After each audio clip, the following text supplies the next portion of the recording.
Hi everyone, I'm Alex and I'm the hands behind Lovecraft Crochet, my plush user for the anxious, depressed, autistic, and neurodivergent. Small enough to travel in a purse, backpack, diaper bag, or even your pocket. You can check out my Facebook page or TikTok to see what patterns are available and stay tuned for the new ones coming out. I also make hats, scarves, blankets, and dice bags for the tabletop gamer or dice goblin in your life. Feel free to order through the page, TikTok DMs, or via email at love.craft.crochet@gmail.com. Now, on to the segment.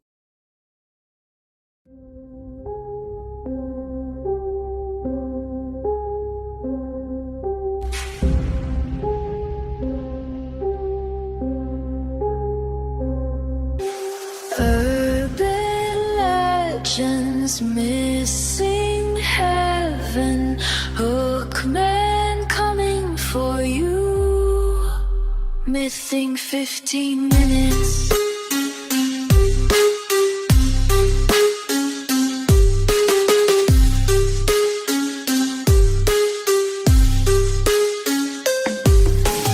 AJ wrote it, Sammy reads it, Mothman's flying at you, missing 15 minutes.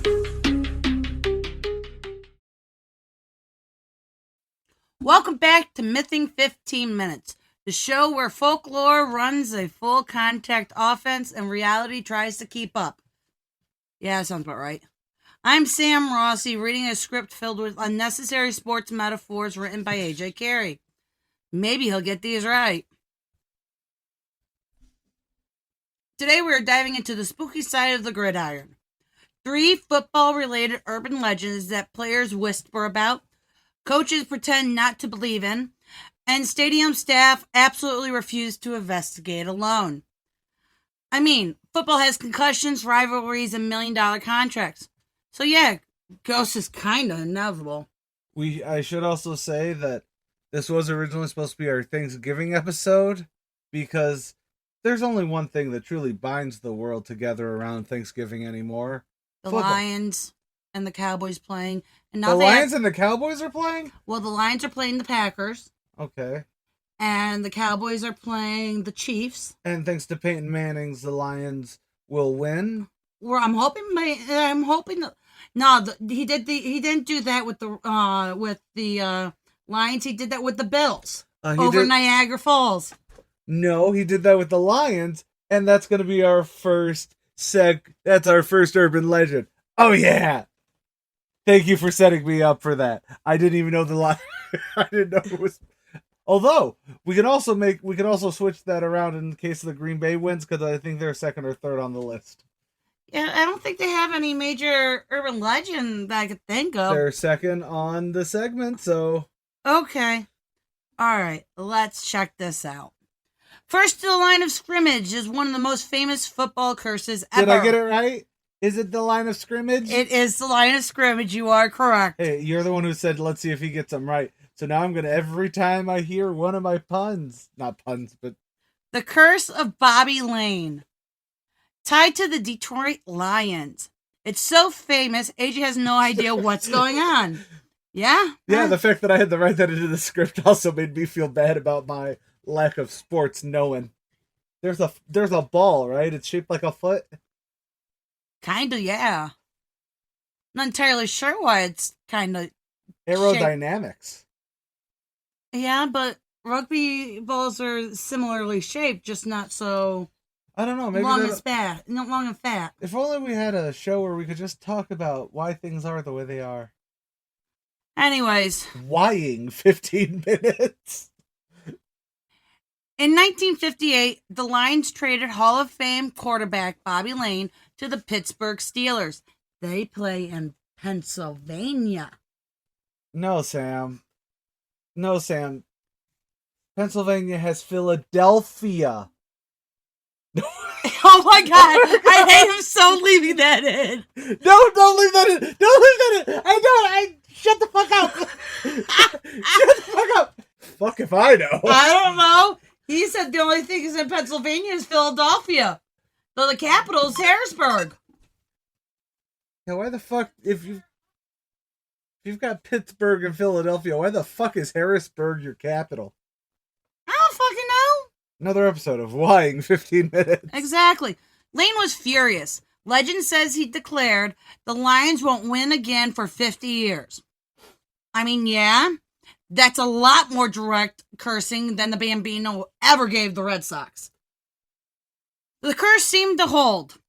After winning multiple championships in the 1950s, Detroit entered decades of misfortune, losing seasons, bad trades, injuries, infamous draft picks, and don't forget the absolutely dog water 2008 season where they were the first team to ever go 0-16. I'm assuming they were the first team to just lose completely. Lose the entire season without a win. They are the first one in the Super Bowl era to do so. Cool. That was just rough. to point out that the Super Bowl started shortly after our mother was born, so in the 60s. Cool. You're not allowed to say that word. It's the big game.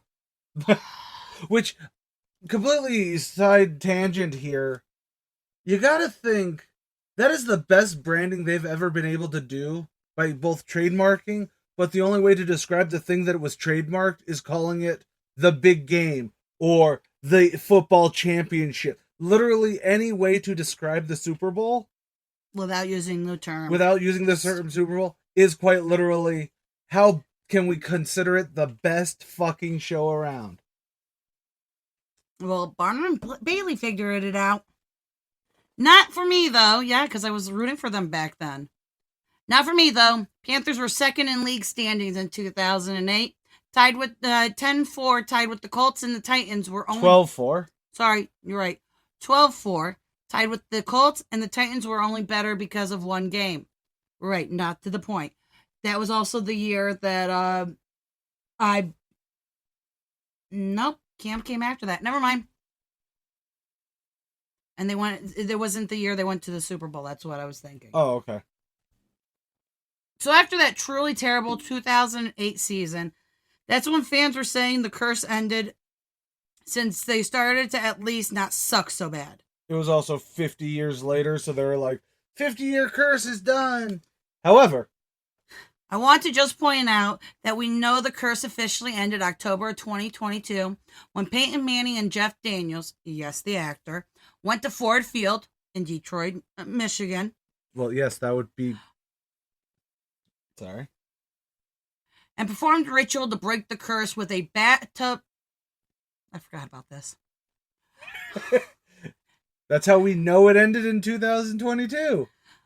They performed a ritual to break the curse with a bathtub full of whiskey and a replica of Bobby Lane's helmet. This was on Peyton's place, so you can go ahead and watch them do this. I sure as hell, when we're done recording this, actually remember that. Although, fun fact, after this, the 2023 season for the Lions was highly successful, even got a playoff victory and a hell of a postseason run.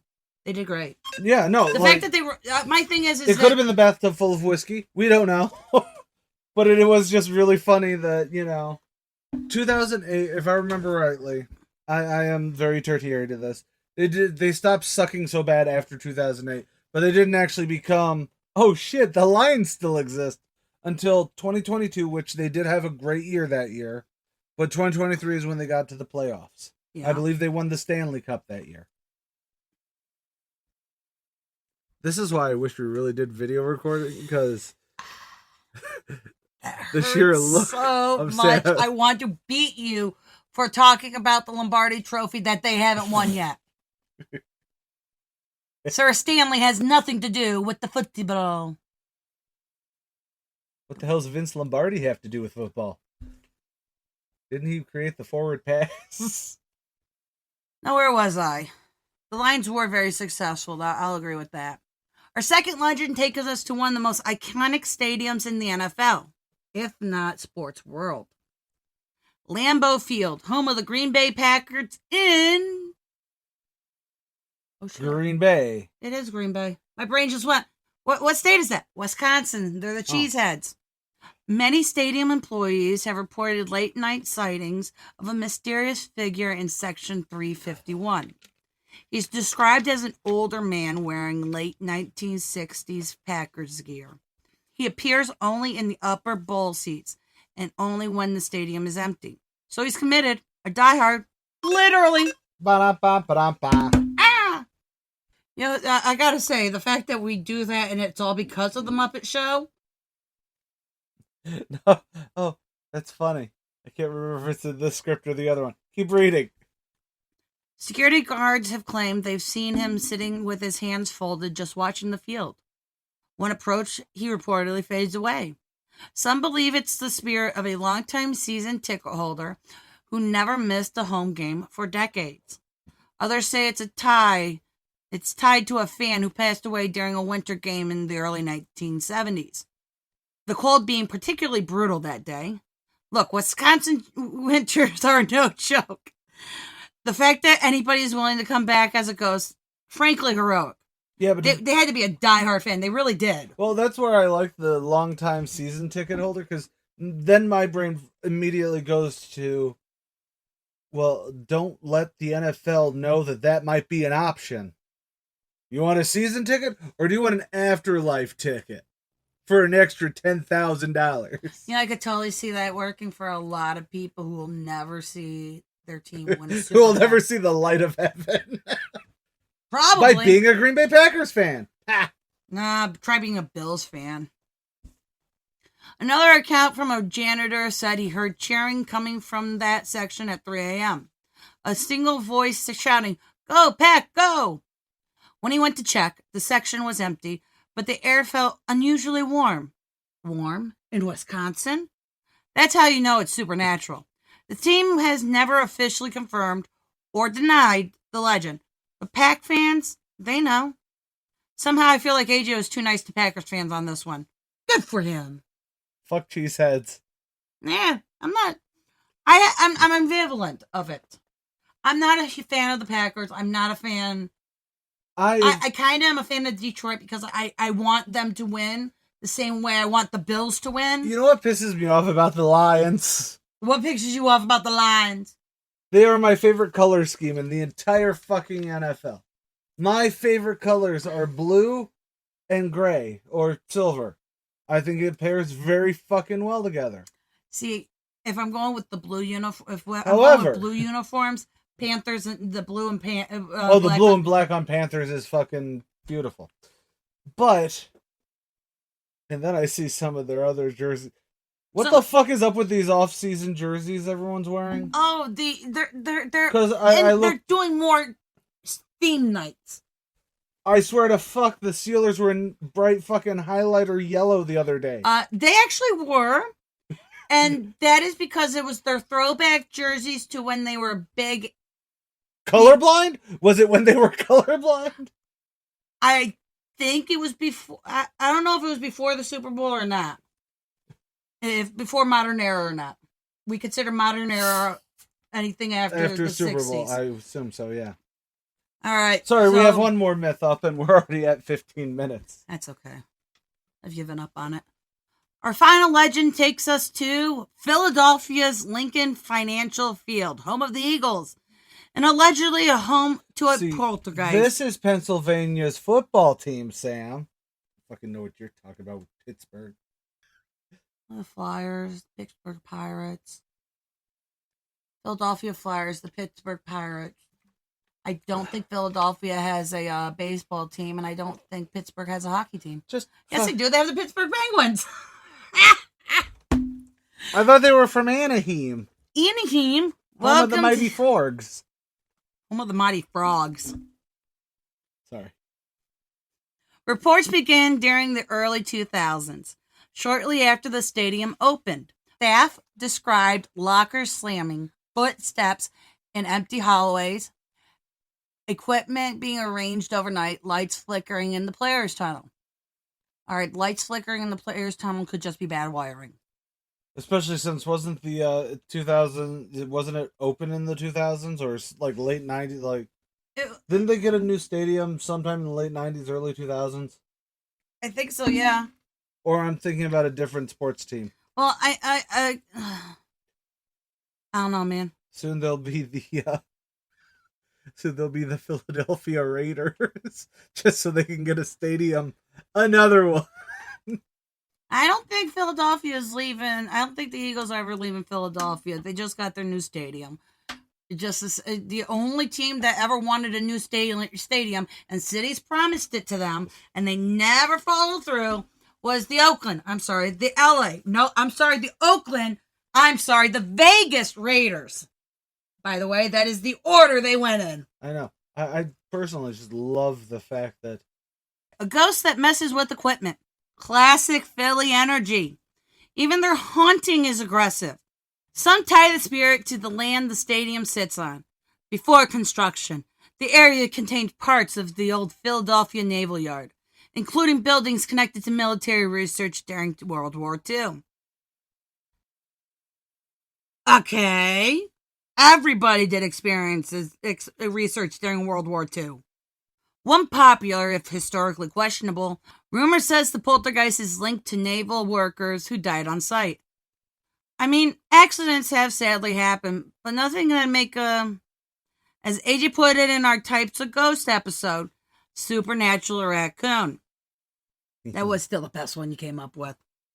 In fairness, though, imagine being a ghost who died in a Navy Yard and waking up in an Eagle Stadium. That's a disorienting respawn point. Damn it, I was a Flyers fan. That's still fun. You know, it would have been even funnier if, damn it, I was a Steelers fan. Well, fine. Redo the line. No, I'm leaving yours written there. But again, Pittsburgh isn't in Pennsylvania, right, bro? Every state has one city, Sam. And what's New York State City, brother? New York City. Are you dumb? Buffalo's in Canada. I don't know. I told my friend in Toronto that he needs to go get his weather off my yard. Well, now it's thunderstorming out. It's and snow. We're calling for snow tonight. Don't say that. All right. So, anyways, the most famous story comes from a night security guard who claimed a figure ran across the tunnel hallway, turned the corner, and poof, vanished. When he rewound the security footage, the motion detector had triggered, but the camera captured nothing. That is actually an interesting, like, we've talked a lot about ghosts, but I think that's actually at least interesting. Like, we've seen a lot of people who were like, you know, oh, the camera didn't catch a thing, it didn't turn on, it didn't do this, that. Yeah, but then you have it where, of course, you could have also just seen a bat or a bird. There's even options. The thing is that if there was motion lights to trigger, motion detectors to trigger the camera, yeah, there's something there. It's one of those things I would love to know more about, where you got the motion detectors being triggered, but no, I totally agree. That's why I was just like, oh wow, we should do something about that. Some players even joke that the poltergeist messes with the opposing team's locker room. Cold spots, missing towels, flickering lights. Home field advantage, baby. Spiritually talking.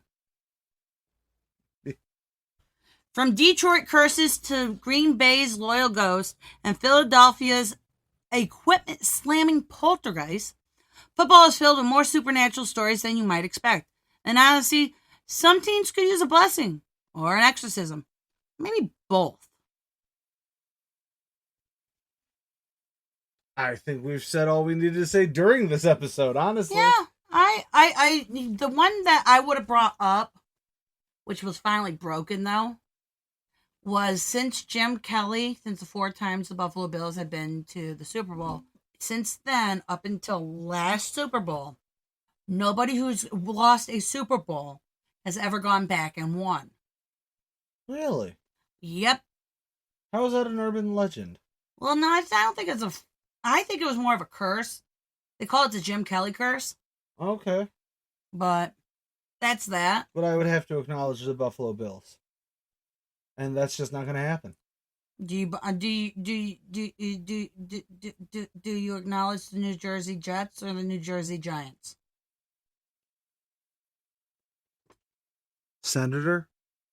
I have now, nor have I ever, wanted to acknowledge the Buffalo Bills. Why? I don't know, that sounded funny, that's why. All right, people. I have to acknowledge the fucking Buffalo Bills every time they're on because of Casey. I still liked it where Vinny had to come date you because Casey was losing it. I thought he would have heard me when I started pounding on the desk asking what was wrong with our defense and our offense. Anyways, thanks for listening to Mything 15 Minutes. If you enjoyed this Gridiron Ghost tour, leave a review or share it with a football fan. And remember, whether you're on the field or in the stands, you never know who's watching you. Security is watching you. Every freaking time. I'm Sam Rossi. I'm AJ Carey. Later, y'all.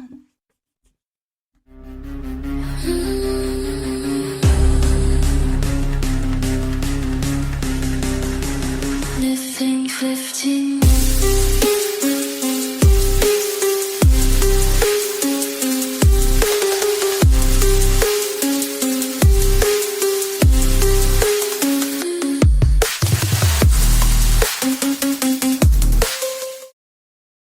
Keep on carrying on. C-A-R-E.